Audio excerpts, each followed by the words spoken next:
அபியோட பேக்கில் முரளி என்ன பண்ணுறாரு, நெக்லஸை வந்து வச்சிடறாரு. இதுக்கப்புறம் ஒன்றுமே பண்ண முடியாது. எப்படி எல்லாரும் வந்து இந்த நெக்லஸை காணும் தேடுவாங்க. அப்போ திருட்டுப்படி அபி மேலே விழுந்துடும். அப்புறம் என்ன, அபியை வீட்டை விட்டு அனுப்பிச்சிடுவாங்க. சாரி மை டார்லிங், உன்னை வீட்டை விட்டு அனுப்புறது எனக்கு நல்லது அப்படின்னு சொல்லிட்டு போகிறாரு. அடுத்து வந்து கொஞ்சம் நேரம் கொடுத்து நம்ம ஃபோன் பண்ணுவோம் அப்படின்னு சொல்லிட்டு போயிட்டு என்ன பண்ணுறாரு, யோசிச்சுட்டே இருக்காரு. முரளி வெளியே நின்றுட்டு இங்கே என்ன பண்ணுறாங்க, ஆக வேண்டிய வேலையை பார்க்கணுமா, நிறைய வேலை இருக்குல்ல, எல்லாமே வந்து சரி பண்ணிக்கலாம். சரி நீ போயிட்டு அஞ்சலி ரூமில் இருக்க பொருளெல்லாம் எடுத்துகிட்டு வந்து அஞ்சலி ரூமில் தான் வந்து அவளுக்கு தேவையான பொருளெல்லாம் வச்சுருக்கா, அவளை கூட்டிகிட்டு வா அப்படின்னு சொல்கிறாங்க. சரின்னு சொல்லிட்டு அஞ்சலி கூப்பிட்றதுக்காக அவங்க ரூமுக்கு போகிறாங்க அபி. அப்போ வந்து அஞ்சலி வந்து எல்லா நகையும் வந்து பிரித்து வச்சுட்ருக்காங்க. அவர் வந்து பார்ட்டிக்கு போகணும்னு சொன்னார், இந்த நகை போட்டுக்கலாமா இதை போட்டுக்கலாமா சொல்லிட்டு எல்லாத்தையும் பிரித்து வச்சுட்டு ஒன்று ஒரு பாக்ஸை பிரிக்கிறாங்க. அப்போ வந்து உங்களை வந்து பாட்டி கூப்பிட்டாங்க அப்படின்னோடனே சரி நான் வரேன், அந்த திங்ஸ் எல்லாம் எடுத்து கேட்டிருப்பாங்க, அது அவ்வளோதான், நான் வரேன் அப்படின்னு சொல்லிட்டு வராங்க. கூடவே எல்லா திங்ஸையும் எடுத்து கொடுக்குறாங்க. இதெல்லாம் வந்து பாட்டிக்கிட்ட கொடுத்துரு அப்படின்னு சொல்லிட்டு அந்த டைமில் வந்து சரி நான் போயிட்டு மறுபடியும் வந்து கிளம்புறேன் அப்படின்னு சொல்லிட்டு அஞ்சலி போய் கிளம்ப போகிறாங்க. அப்போ கரெக்டாக வந்து எல்லா நெக்லஸ் இருக்கும், ஒரு நெக்லஸ் மட்டும் காணும். எங்கே போச்சு இந்த நெக்லஸ், நான் இங்கே தானே வச்சுருந்தேன், வெளியே போக சான்சஸே இல்லையே, எங்கே போயிருக்கோம், இப்போ தான் நம்ம பெட்டியை திறக்கிறோம் அப்படின்னு சொல்லிட்டு ஒன்றுமே புரியாமல் யோசிச்சுட்டு இருக்காங்க அஞ்சலி. எல்லா இடமும் தேடி பார்க்குறாங்க, கிடைக்கல. சரி ஓகே அப்படின்னு சொல்லிட்டு வீட்டில் வந்து எல்லாக்கிட்டே சொல்கிறாங்க, இந்த மாதிரி வந்து பார்ட்டிக்கு போனோம், அவர் கிளம்ப சொன்னார், நெக்லஸ் வந்து காணும் அப்படின்னு சொல்லிட்டு இருக்காங்க. உடனே வந்து முரளி ஃபோன் பண்ணி என்னாச்சு கிளம்பியாச்சானோன்னா அதை இப்போ கிளம்பிடுற அப்படின்னு சொல்லிட்டு ஃபோனை வச்சிடுறாங்க. ஓ நகை காணுமா, அதான் இவ்வளோ பதட்டம் அடைகிறீங்களா அஞ்சலி அப்படின்னு சொல்லிட்டு யோசிக்கிறாங்க. முரளி சரி கொஞ்ச நேரத்தை எப்படி வந்து அவன் மேலே படியை விழுந்துடும், நெக்லஸை கண்டுபிடிச்சிடுவீங்க அப்படின்னு சொல்லிட்டு சந்தோஷமாக இருக்காரு.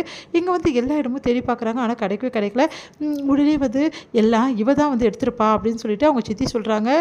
ராகவோட சித்தி அதை கேட்டு எல்லாருமே அதிர்ச்சி அடைகிறாங்க. அது எப்படி எடுத்துருக்க முடியும், சான்ஸே இல்லை, அபி வந்து அப்படிப்பட்ட பொண்ணே இல்லை, இப்பெல்லாம் பேசுனீங்கன்னா அப்புறம் அவ்வளோதான் அப்படின்னு சொல்லிட்டு பாட்டி அதுக்கப்புறம் அஞ்சலி எல்லாத்தையும் சொல்கிறாங்க. இல்லை கண்டிப்பாக இவ தான் எடுத்திருப்பா, எனக்கு நல்லா தெரியும், இவ தான் அஞ்சலி ரூமுக்கு போயிட்டு வந்தா அப்படின்னோடனே இல்லை நான் எடுக்கல, ஏன் இப்பெல்லாம் பேசுகிறீங்க அப்படின்னு சொல்லிட்டு மனசு கஷ்டப்படுறாங்க அபி. நீ அமைதியாக இருமா, அவளுக்கு ஒரு வேலையே இல்லை அப்படின்னு சொல்லிட்டு திட்டுறாங்க. உடனே வந்து அந்த டைமில் ராகவ் வராரு. ராகவ் வந்து கண்டிப்பாக வந்து அபி எடுத்திருக்க சான்ஸே கிடையாது, அபி அப்படிப்பட்ட பொண்ணே கிடையாதுன்னு சொல்லிட்டு சொல்கிறாரு. எனக்கு அபி மேலே நம்பிக்கை இருக்குன்னு சொல்கிறாரு. அதை கேட்டு அபி அதிர்ச்சி அடைகிறாங்க. ராகவா என் மேலே இவ்வளோ நம்பிக்கை வச்சுருக்குது இப்படி சொல்கிறாரு அப்படின்னு சொல்லிட்டு அப்படியே பார்த்துட்ருக்காங்க. உடனே வந்து சரிங்க இவ்வளோ நீங்கள் சொல்லிட்டு அப்புறம் நான் இப்படி இருந்தால் நல்லா இருக்காது, உடனே என்னோடய பேக்கை செக் பண்ணி வந்து உங்ககிட்ட காட்டுறேன் அப்படின்னு சொல்லிட்டு பேக்கை எடுத்து எல்லா பொருளும் எடுத்து வெளியே வைக்கிறாங்க. ஒன்று ஒன்றா உள்ளேருந்து எடுத்து ஒன்று ஒன்றா வைக்கிறாங்க. பார்த்துட்டு எல்லாம் அதிர்ச்சி அடைகிறாங்க. பார்த்தா வந்து பேக்கில் எதுவுமே கிடையாது.